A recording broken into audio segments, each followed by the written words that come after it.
Hey everyone! Hola a todos! This is Jahaira. And this is Stephanie, and welcome to Cuento Crimen podcast. Y aquí on the Cuento Crimen podcast, we are a true crime podcast and we bring a new case every Wednesday. Cada miércoles. And these are cases that don't get much media attention, so chances are you haven't heard of some of these cases. And we cover these cases in Spanglish. Así que agarra a tu abuelita, tu abuelito, tu mamá, tu papá, a quien tú gustes, and come join us every Wednesday for a new true crime case.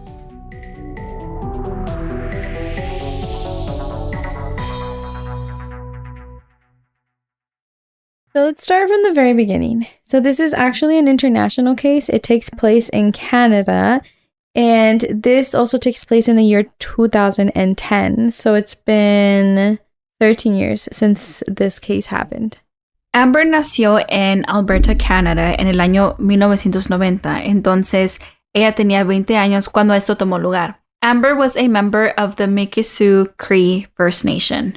Y Amber era mamá. Ella tenía un hijo who was a little over a year old, and both her and her son were currently living with Amber's mom in Fort McMurray, Alberta. And it seems like Amber was struggling a bit. And in this article, we read how her and her son would go from family to family or to women's shelters. And it just seemed like she was struggling financially and just had, to get that extra help. Yeah, she was a single mom, and it just seems like she was just trying to figure it out. Pero lo bueno que ella sí tenía el apoyo de su mamá. I feel like having your family support makes a big difference. Mm-hmm.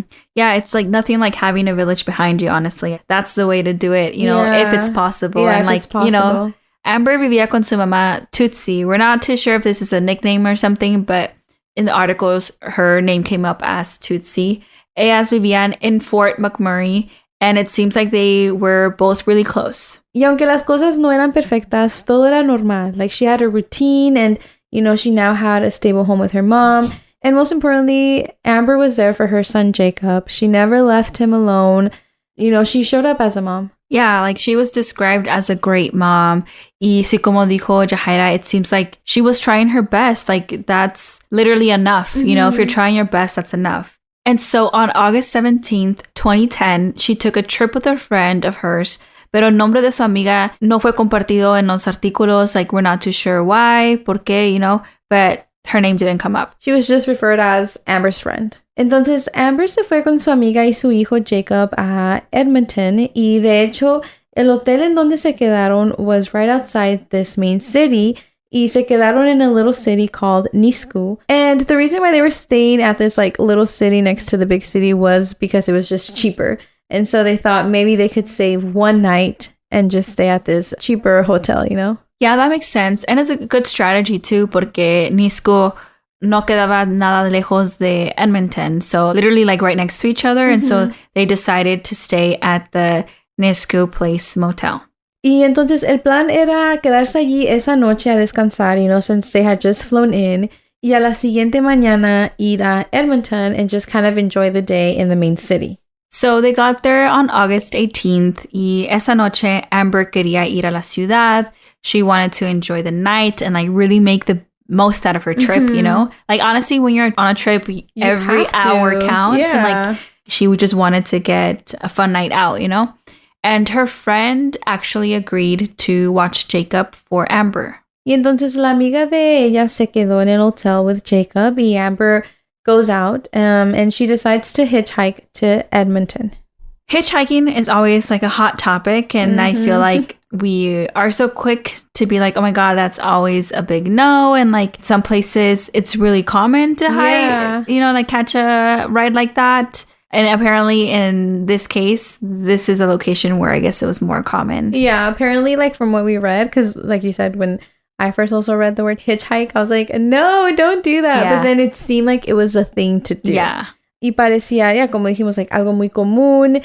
And even her friend, when she was retelling the story of what happened, she said it so casually. If, I don't know, if Steph never came back after a night and she went and asked, for a ride, I would be stressed. I'd be like, who did she get a ride from? Yeah. But the fact that her friend just seems so chill about it kind of shows it's a casual thing here. Yes. Obviously, my advice would be like not to do that, you know, because it's. I mean, we just hear it too much. Yeah, you obviously like we're here every week, you know, telling a story. I mean, it's like, come on, your mom is saying uno nunca sabe. Yes. So. Y entonces así quedó, you know, like I don't know, it's their norms. Amber went out, she catched a ride. Y a la mañana siguiente, la amiga de Amber realizes that Amber didn't make it home from her night out. Y lo primero que hizo fue llamarle a Amber, right? Pero ella no estaba contestando. She wasn't responding to text messages either. Pero lo bueno que su amiga no perdió tiempo. So she immediately called Amber's mom, Tootsie, to tell her what was going on and to ask her if she had an idea of where Amber could be. Mm-hmm. And right off the bat, they knew that something was off because, como dijimos, Amber nunca dejaba a Jacob. Si se lo encargó a su amiga, you know, and that was like their deal. Pero Amber siempre regresaba por él. So the fact that she didn't show up and the fact that she wasn't answering her phone, I feel like that was the biggest red flag for sure. Yeah, y como mamá y amiga, tú vas a saber cuando algo no está bien, right? Yeah. And like the fact that you have your mom feeling this type of way and a friend, like that's like red flag, panic, something's wrong. And I feel like just even like the fact that she's not answering the phone nowadays, you know, like a missed call is kind of a big deal, especially like when you fail to show up, basically, you know? Yeah, and someone else is watching your child and you're on a trip. Yeah, como just do like maybe just even send a message like this happened, so I'm gonna be in late or something, you know? They were worried, entonces Tootsie, after hearing this news, she calls the Royal Canadian Mounted Police, and we'll refer it to as RCMP. And as we kept researching, y'all, it makes me like so upset to learn that the RCMP was not taking Amber's disappearance seriously. And I feel like a lot of us kind of had that feeling, unfortunately. Y su familia dijo que ellos pensaron lo mismo. La familia de Amber dice que from the beginning, they downplayed the case and they were just not actively looking for Amber. Tootsie dice que when she tried to report Amber missing, the RCMP's response was that maybe Amber was out partying and lost track of time and eventually she would make her way back home. Y no tengo nada que decir honestamente. Like, if you have a worried mother there, right? Bien preocupada por su hija, pidiéndote ayuda, it just feels super insensitive for them to respond that way. Even if she was out partying, like, can you just make sure she's okay? Yeah. Isn't that what you're there for? I don't understand. And I hate the fact that we always see this happening. Yes. Like, how many cases have we not talked about? Just do your job. You know, just make the report. Make her feel better. Yes. And I feel like también, like, está en un viajecito, right? Yeah. So that should be red flag because she doesn't know this area. She doesn't know people here, doesn't know how to get around. This is, I don't know, like, I don't know why. And she also, like, left by herself. Yes. I don't know why this wasn't priority, you know? And again, you know, just like you said, better safe than sorry. So it's why not do the work? So a few weeks after being reported missing, the RCMP even had the audacity to say that they believed Amber was not in danger. So now at this point, it's like weeks later. So, like, when does the party end? Yes, like, or when will she find her way back home? Right? You know, like... Just imagínate escuchar este comentario as a mom. You're sick to your stomach trying to find your daughter. And, like, these are the people that are supposed to be helping you. I don't know. I feel like it's almost even disrespectful, really. It is, yeah. Because estas son las personas que te deben de ayudar. And, like, they're there for a reason, right? Or at least you would think, right? That they would be the ones sharing that, you know, anxious feelings. So it's like, you know, like, how are you not feeling what I'm feeling? Exactly, yeah.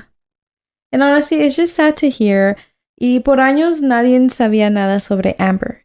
And it wasn't until 2 years later, in 2012, that police released a recording of a phone call that they had. And this is probably the last phone call that Amber ever made. En esta llamada se escucha que Amber estaba hablando con un hombre. And by the conversation and because of the context clues, we know it seems like this is a person that picked her up when she was hitchhiking. Yeah. Y no sabemos mucho de dónde vino esa conversación. I think it was faintly mentioned how supposedly ella estaba hablando con un hermano de ella quien estaba en la cárcel. And so you know how like those phone calls get recorded? Like supposedly that's why the recording happened. But we're not too sure like por qué esa conversación estaba grabada. But the good thing is that, we do have this recording and it kind of led this case somewhere. And I mean, by the sounds of it, like clearly the recording of this call indicates that something was wrong. En esta llamada, Amber le está diciendo al hombre que a dónde van. That this no longer looks like they're heading to Edmonton. Y el hombre le contesta que no, que they are heading there, that he is taking her to Edmonton, but that they were just taking the back roads.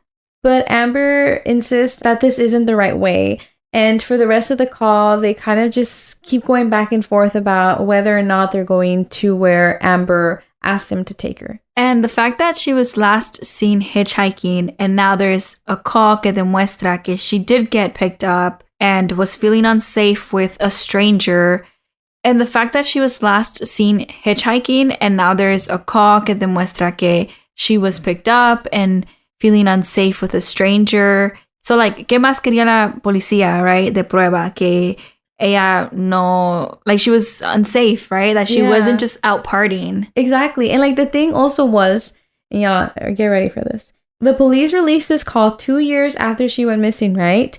And the reason why they did that was because they were hoping that someone recognized the male's voice in the call. But it turns out that police ya tenían esta llamada from the year that Amber originally went missing, which was in 2010. So, the RCMP, they were aware of this phone call, but they didn't share it with the public until 2 years later.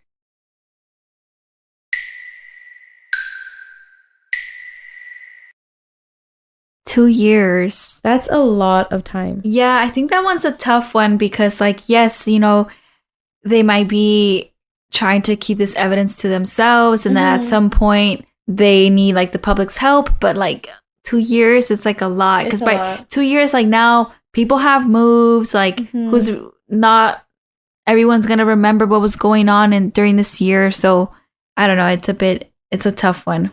Porque, like, siempre hablamos de como una desaparición, el tiempo es muy importante, and like waiting 2 years to ask the public, I don't know, it's a lot. It's a lot. Muchas cosas pudieron haber pasado en esos 2 años. The person in this phone call could have easily just restarted a new life in those 2 years. And so after releasing the call, the RCMP asked, like how we said, they were asking people if they recognized the voice, and if they did, to please speak up. And a few people actually did recognize this voice. And the trippy thing was that about 3 women spoke up and they all said the same name. Pat Carson, a well-known sex offender in Alberta. Banderitas rojas all over. Yeah. Dude. Like how, I don't know. Si me preguntan a mí, that sounds like a solid lead. 3 people said the exact same name. Este hombre, like, es una persona que ya tiene historia. Like, what more do you want? You would think, right? But according to the RCMP, he was not considered a person of interest. Y lo más triste es que a unos pocos días de que compartieron la llamada, el 1 de septiembre, a few horseback riders came across a woman's body. And through dental records, they were able to identify the body as Amber's body only a few days after the call was released. It's so heartbreaking. Because, I don't know, I feel like you have this huge piece of evidence, but it's too late now. Yeah. And her body was actually found only 17 minutes away from the hotel where she and her friend were staying at. You went all this time without knowing where Amber was, but she was only 17 minutes away. Like, how could you have known? Yeah. But then, like, knowing that only 17 minutes away, and you just... It's sad, yeah. Este caso nos dio mucha tristeza y coraje porque su familia de Amber felt like the RCMP didn't take her case seriously. They always felt like they were in the dark. Their questions weren't being answered. Y ellos dicen que they hardly ever shared any updates about, what was going on in the investigation. And, this is like something that we hear very often. And it could be también que like it is an open case, and so yeah, like it's, the information is very sensitive, but like these are families. And it just sounds like there's a disconnect between families and investigators. And no matter what, I feel like it should not be that way. Yeah, like if they're protecting the investigation, okay, yeah, maybe do that. but give the family reassurance that you're being your work is being done and you haven't forgotten. Yeah. There has to be some level of comfort there. Yeah. And the family did speak up about their concerns with the investigation. You know, they were talking like legal measures. Y el RCMP fue criticado por el trabajo y cómo trataron este caso. In 2014, the family did file a complaint to the Civilian Review and Complaints Commission, in which they responded with a 120-page report. That's crazy to think about, huh? How like they went to complain and then in return they got a 120-page report saying that the RCMP's investigation was deficient and that they did neglect many parts of Amber's case. And, you know, a few points that came up was that the RCMP no empezó las búsquedas hasta después de un mes de cuando ella fue reportada desaparecida. Un mes, that is insane. Like that full month, like imagine what the family felt. Right? Like sin poder hacer nada. Yeah. And even like reading this, it's like, did you ever even look for her? Like thoroughly look for her? Yeah. Y también they didn't start las entrevistas until 4 months after Amber went missing. Mm-hmm. You know, su amiga, she was never interviewed until 4 months later. This is a hypothetical situation, right? But like, what if her friend was responsible for her disappearance? En 4 meses, ella puede like, you know, leave or like get rid of any evidence. Yeah. And so after the search parties, like the ones that they did have, sí hubieron ocasiones en donde la gente llamaba diciendo que they had seen Amber or that they knew where she was.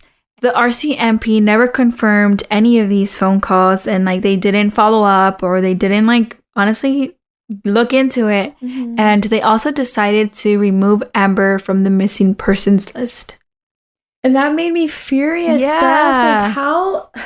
¿Cómo no vas a investigar un lead así de grande? Mm-hmm. Like someone saying que potentially they saw Amber and you're not even going to follow up and you're just going to take the stranger's word and then remove her from the missing case list. I think it's like, it makes me so mad removing her from the list. Like, yeah, without confirming. Yes, you're like literally doing everything that you shouldn't be doing. And like, it's like, okay, and what if their family calls, you know, and it's like, hey, why isn't she on there? And then you're going to say, oh, because someone said they found her. And then the family's going to be like, okay, where is she? Mm-hmm. And you don't even know where she's at. Yeah. Or you don't even know if that was her. Yeah. And so that was another complaint that the family had for the RCMP, the fact that they had removed Amber from the missing persons list. And there's more. So in addition to everything else that we've already said, Amber's suitcase with her belongings were also accidentally destroyed after it was recovered from her motel room. A ellos ni les importó to look through her belongings for any leads, for, you know, just to see, I don't know, like, you just never know what's going to be in there. Like, you never know. It could be a note. It could be, you know, something. And, like, the fact that they lost it makes me really sad. Isn't that the first piece of evidence that they collect? Like, your belongings, especially if you're on a trip? Yeah. So, yeah, the family has no idea what happened to Amber's belongings. So, all in all, I think it's safe to say que esta investigación tuvo muchos errores. Like, it's undeniable. Undeniable. And I mean, even like for the fact that the commissions sent them back a 120-page report, like explicitly explaining everything that they did wrong. I mean, so they did plenty. Yes. And the deputy commissioner, Curtis Zablocki, apologized to the family 11 months after the report was released on July 25th, 2019, and said that the RCMP's investigation was, quote unquote, not our best work, end quote. And the family, as they should, rejected the apology. Yeah, I think like that apology isn't good. Like, I don't know. It was like 11 months after the report and to just say it wasn't our best work. Just that.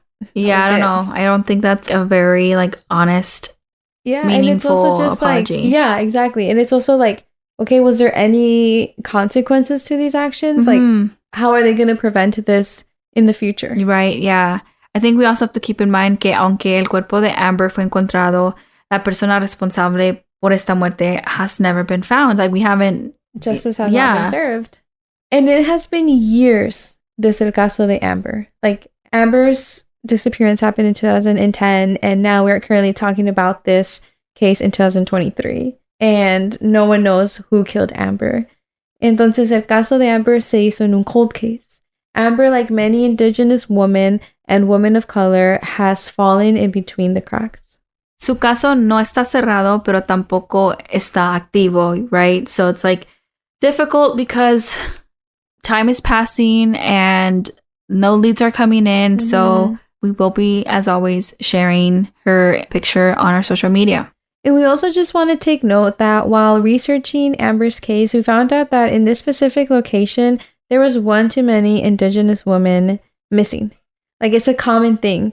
Simplemente cuando encontraron el cuerpo de Amber, había 4 cuerpos más y también todos eran de mujer, and they were also indigenous women. Also, many believe that a serial killer might have been on the loose because of other bodies found along with Amber. And another thing to note is that it is a fact that indigenous women are killed at a much higher rate in most locations. And from what we read, this specific location was not a safe zone. Mm-hmm. Y me da coraje de escuchar eso, de escuchar como muchas mujeres are murdered o simplemente están desaparecidas por años and nothing is really being done about it. Like, here you have this statistic, right, that, you know, indigenous women are being killed at a higher rate. So what are we doing to protect these women? Yeah. Cosas así merecen todos los resources, and it's honestly a big issue, and like a lot of people know it's a big issue, so but like, what are we doing, you know? Like, exactly. what's the plan? Yeah, I 100% agree, Steph. You know, Amber was a mother, she was a daughter, and she was a person, and that's enough to have respect. Yeah. And now her son Jacob will grow up without his mom. It's honestly truly heartbreaking because it's not just Amber, it's also people around her. Like, it's affected like everyone around her. Mm-hmm. And we do want to end with a quote from Tootsie, Amber's mom. I am 56 years old now and raising a little boy that is full of energy. He drives me crazy, but at the same time, he's my sanity. I mean, he's all I have left of my baby. End quote. And it's true, you know, like, tratando de ponerme en su lugar, because I'm never going to truly know, but I feel like es su consuelo, you know, her grandchild. A little piece of Amber. Yeah. If anything, it also makes us really happy that, you know, Jacob is with his grandma and he's being well taken care of and living, you know, a nice, healthy life. It's just tragic, too, when we hear that kids have to go through the whole system because their parents are gone. So that's all that we have for this week's case. Yeah. We hope that you find it in your heart to share her image because time is passing and, you know, Amber's mom is waiting for answers as well as Jacob. And that's really important to get justice for Amber. And we can't like keep letting our indigenous women hurt. So yeah, thank you so much for listening and we'll see you next week.